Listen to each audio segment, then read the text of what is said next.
Brevísimo, un programa radial dedicado al relato corto, letras, autores y viajes que nos hacen soñar en pocas palabras.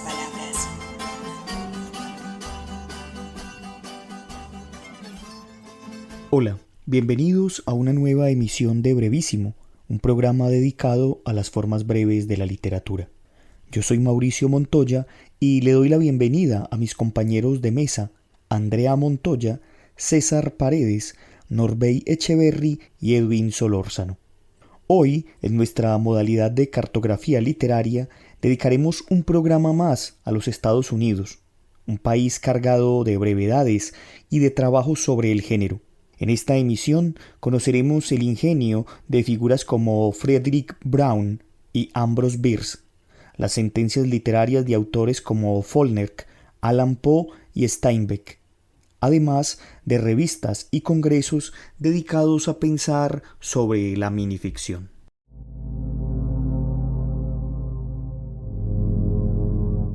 Cero en geometría, de Frederick Brown. Henry miró el reloj, 2 de la madrugada. Cerró el libro con desesperación. Seguramente que mañana sería reprobado. Entre más quería hundirse en la geometría, menos la entendía. 2 fracasos ya, y sin duda iba a perder el año. Solo un milagro podría salvarlo. Se levantó. ¿Un milagro? ¿Y por qué no? Siempre se había interesado en la magia. Tenía libros. Había encontrado instrucciones sencillísimas para llamar a los demonios y someterlos a su voluntad. Era el momento. Ahora o nunca. Sacó del estante el mejor libro sobre magia negra. Era fácil. Algunas fórmulas. Resguardarse en un pentágono. Llega el demonio que no puede hacer nada y se obtiene lo que se quiere. El triunfo es nuestro. Probemos, se dijo. Movió los muebles hacia la pared, dejando el suelo limpio. Después, dibujó sobre el piso, con una tiza, el pentágono protector. Y después, pronunció las palabras cabalísticas. El demonio era horrible de verdad. Pero Henry se armó de valor y se dispuso a dictar su voluntad. Siempre he obtenido 0 en geometría, comenzó. «Ah, ¿a quién se lo dices?», contestó el demonio riendo burlonamente.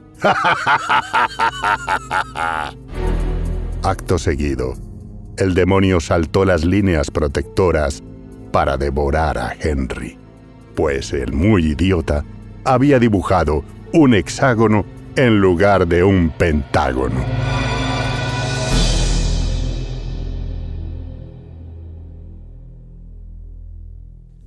Escuchábamos el relato Cero en geometría de Frederick Brown, considerado por muchos un gran maestro del minirrelato. Nacido en Cincinnati, Estados Unidos, en 1906, fue conocido en el mundo literario por sus historias de ciencia ficción, suspenso y novela negra. Vale decir que los lectores de Brown destacan en sus obras, fundamentalmente en muchos de sus cuentos, las dosis de humor e ingenio que poseen, pero sobre todo sus finales inesperados. Escuchemos ahora el relato Pesadilla en el tiempo, un texto enmarcado en la ciencia ficción, pero lleno de ingenio y en el que el autor juega con las palabras, haciendo difícil su comprensión y llevando al lector a la tarea de leerlo o escucharlo más de una vez. Juzguen ustedes. El final, de Frederick Brown.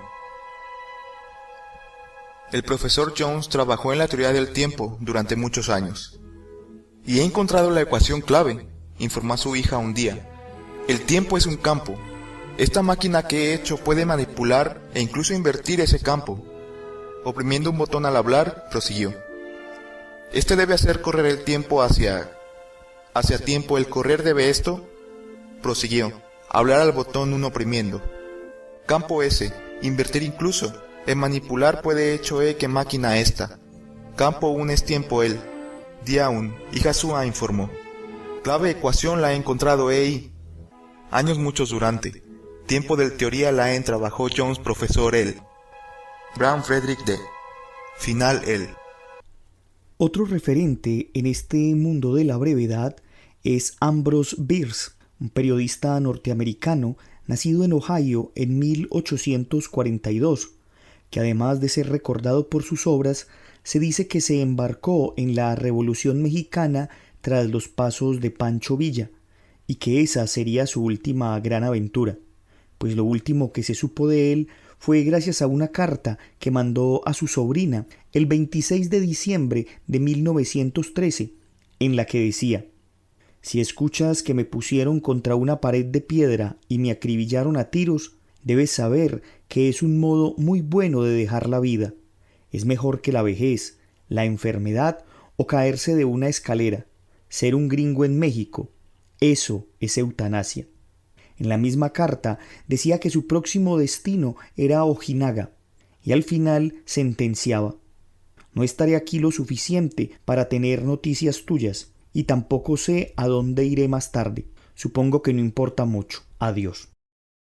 Entre los textos escritos por Ambrose Bierce aparecen el Diccionario del Diablo, del que hablamos en uno de nuestros programas temáticos, y también un curioso texto titulado Fábulas Fantásticas, una serie de relatos ingeniosos en los que Bierce deja ver los vicios, la corrupción, la bajeza y la estupidez de la naturaleza humana de una manera satírica y humorística.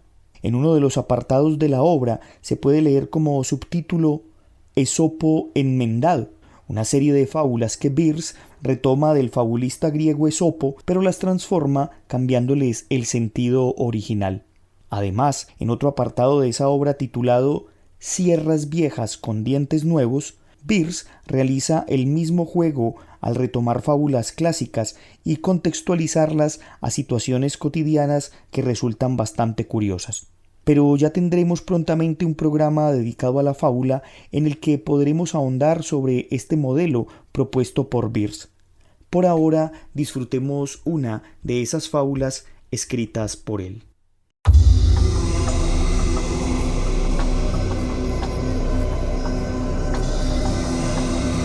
El patriota ingenioso, de Ambrose Bierce. Tras obtener audiencia con el rey, un patriota ingenioso sacó un papel del bolsillo y dijo: «Majestad, tengo aquí una fórmula para construir blindajes que ninguna bala de cañón podrá perforar.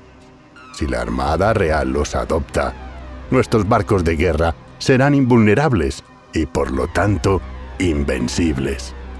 Aquí están también los informes de los ministros de su Majestad que dan fe del valor de mi invento.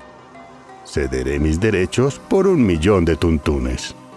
El rey examinó los documentos, los apartó y prometió al hombre que daría al tesorero mayor del Departamento de Extorsiones la orden de pagarle 1.000.000 de tuntunes. «Y aquí», dijo el patriota ingenioso, sacando otro papel de otro bolsillo, «están los planos de un cañón que he inventado y que perforará ese blindaje.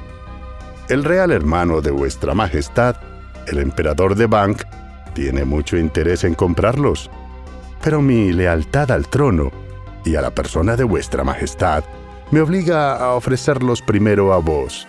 El precio es 1.000.000 de tuntunes». Después de recibir la promesa de un nuevo cheque, el inventor metió la mano en otro bolsillo. «El precio del cañón irresistible», observó, «habría sido mucho mayor, majestad, si no resultara tan fácil desviar las balas usando mi tratamiento especial de los blindajes con un novedoso». El rey llamó por señas al gran factotum. «Registra a este hombre», ordenó, «y dime cuántos bolsillos tiene». 43, señor», dijo el gran factotum al concluir su trabajo. «¡Majestad!», gritó el patriota ingenioso, aterrorizado. «Uno de ellos contiene tabaco». «Cuélgalo de los tobillos y sacúdelo», dijo el rey. «Después, dale un cheque por 42 millones de tuntunes y ejecútalo». Hecho eso, prepara un decreto donde se declare el ingenio delito capital.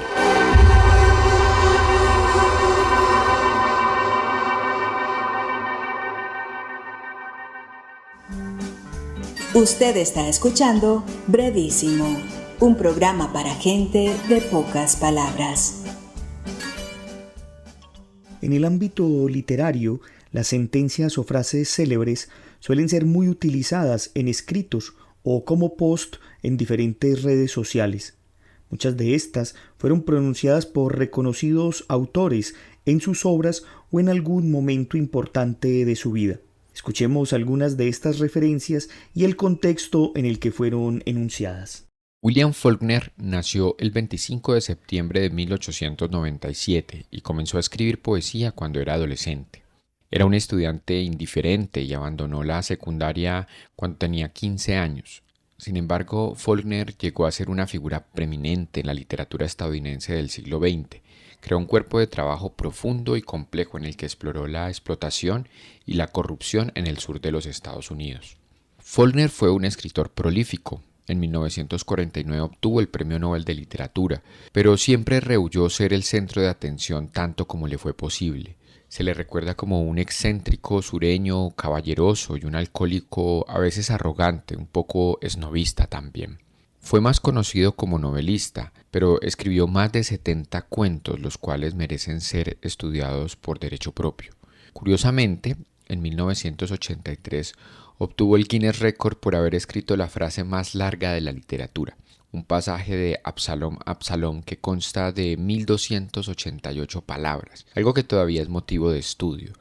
Sin embargo, también se le recuerda por sus frases capaces de asestar un golpe seco, como cuando escribió: quizás tenía razón al poner amor en los libros, quizás no podría vivir en ningún otro lugar, de su novela Luz de Agosto, publicada en 1932. Algunos blogueros y estudiosos de Faulkner han destacado su eficacia en el lenguaje, como cuando escribió la enigmática frase: sus ojos son iguales que dos velas a las que ves derretirse en los soportes de un candelabro de hierro, de su novela Mientras agonizo, publicada en 1930. En algunas sentencias también acostumbraba a dar consejos a los nobles escritores. En una entrevista dijo: no seas escritor, escribe. O un escritor necesita 3 cosas: la experiencia, la observación y la imaginación, 2 de las cuales, a veces una de las cuales, puede suplantar la falta de las demás. En el momento de su muerte, en 1969, Faulkner había emergido claramente no solo como el principal novelista estadounidense de su generación, sino como uno de los más grandes escritores del siglo XX, incomparable por su extraordinario ingenio estructural y estilístico. Sin embargo, con el paso del tiempo, algunos críticos han encontrado su trabajo excesivamente retórico y falto de sensibilidad en sus representaciones de sujetos subalternos. Aquí podría acuñarse otra de sus frases célebres: un caballero siempre puede, un caballero es capaz de superar cualquier cosa, enfrentarse con cualquier cosa. Un caballero acepta la responsabilidad de sus acciones y soporta el peso de sus consecuencias. Tomada de su novela La Escapada, de 1962. John Steinbeck nació el 27 de febrero de 1902 en Salinas, California. Estando en la secundaria, descubre su interés por la escritura, lo que le llevará más tarde a estudiar literatura inglesa en la Universidad de Stanford. No obstante, decide abandonarla y empieza a trabajar como obrero y agricultor en granjas cercanas a su asentamiento. De allí que en sus obras aparezca recurrentemente una serie de fenómenos sociales que atravesarán las profundidades del ser con relación al territorio que habitan. Sobre ello conviene citar una de sus frases célebres donde asevera que una ciudad se parece mucho a un animal. Tiene un sistema nervioso, una cabeza, unos hombros y unos pies. Están separados de las otras ciudades, de modo que no existen dos idénticas, y es además un todo emocional. Fragmento del libro La Perla y la Maldición.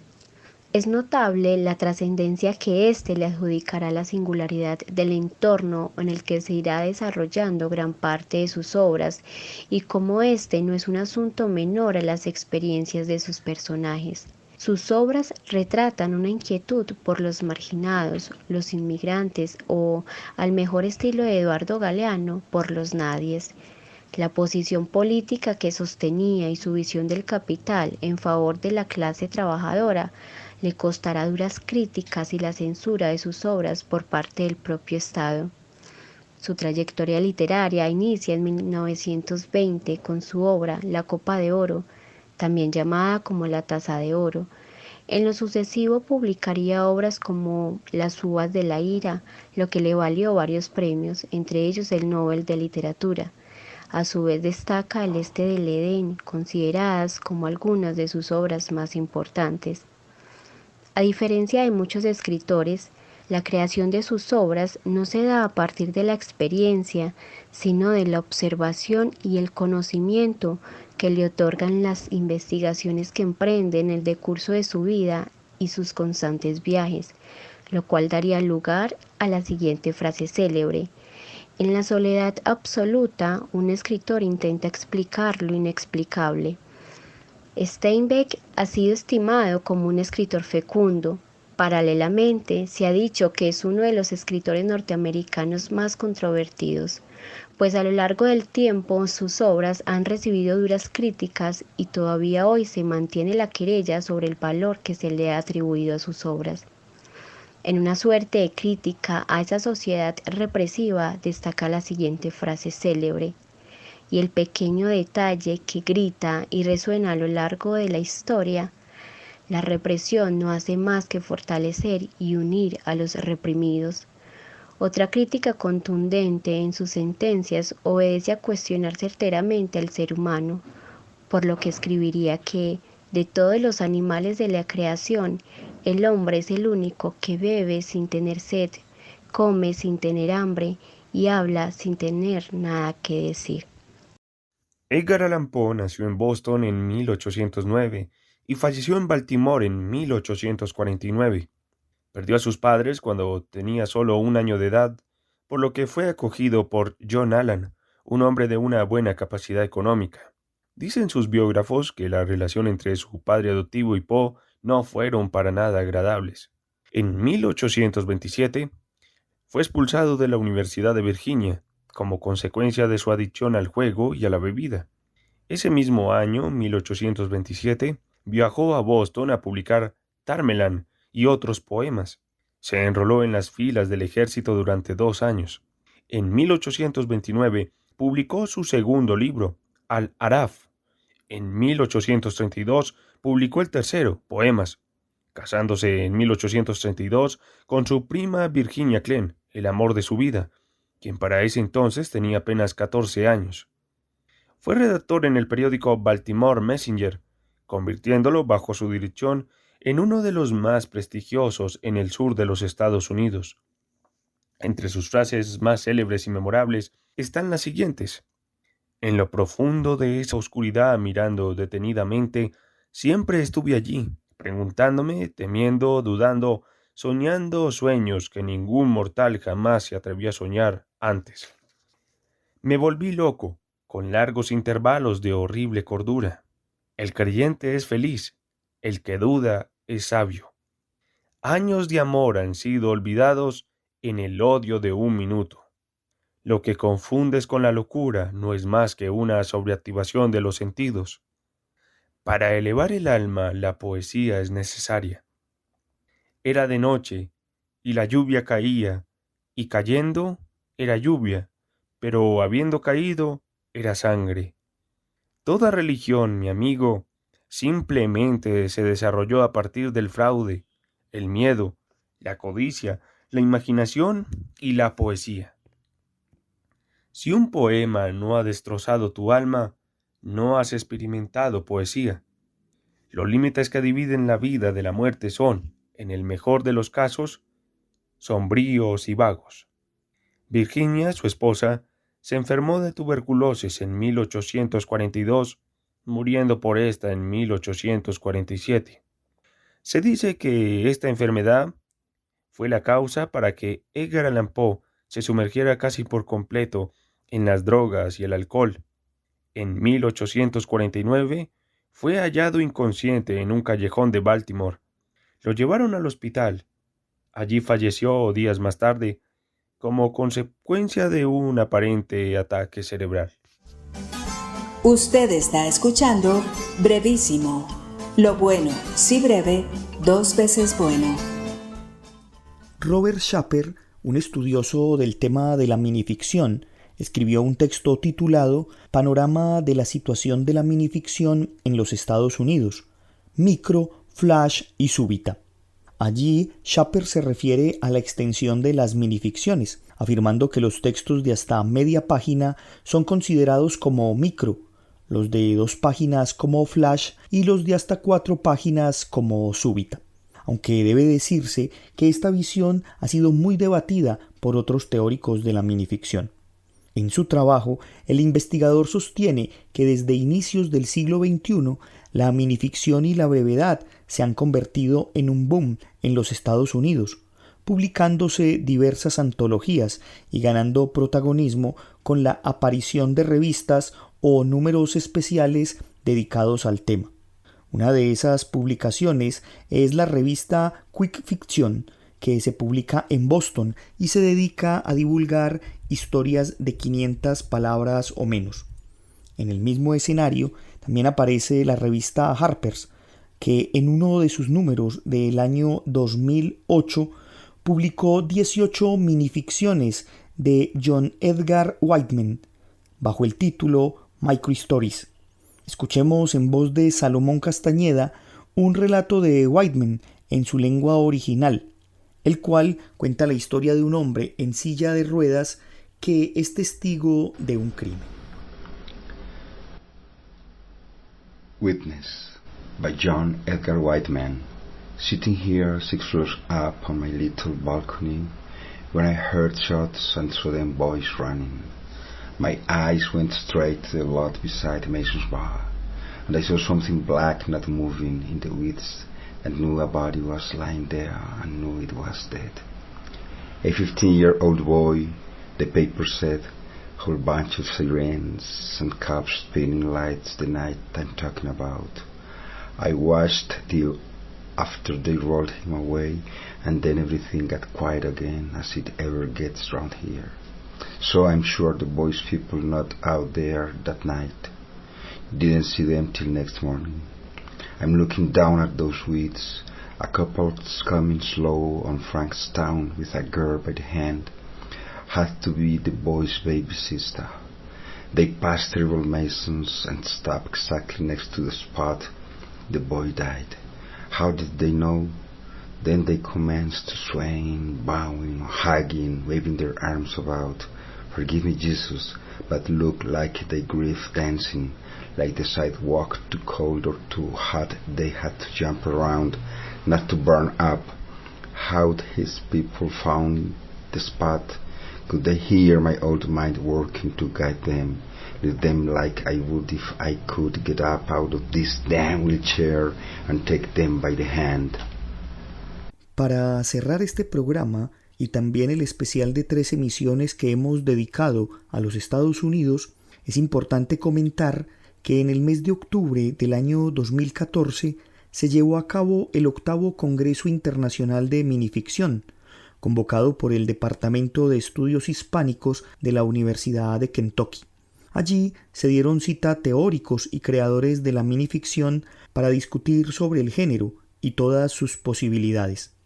Para reseñar lo alcanzado por el Congreso, el escritor e investigador mexicano Lauro Zavala, quien estuvo con nosotros tiempo atrás en los micrófonos de Brevísimo, realizó una reseña del encuentro en la que manifestó su complacencia por la ampliación de lenguas en las que se viene explorando la minificción, exaltando sobre todo el trabajo de Bárbara Fraticelli, quien presentó un balance de la minificción producida en portugués, italiano y rumano.